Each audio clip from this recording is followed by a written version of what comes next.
Only James, who now felt really useful too, was complaining. Wobbly wheels. You're just jealous, James.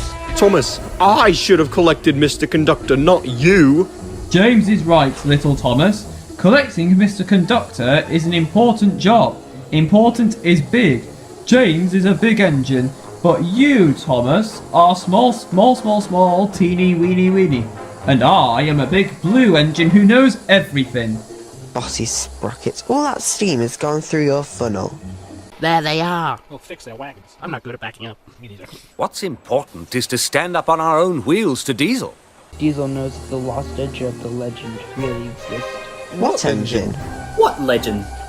Of an engine whose magic makes her more powerful than Diesel will ever be. That's why he wants to find her.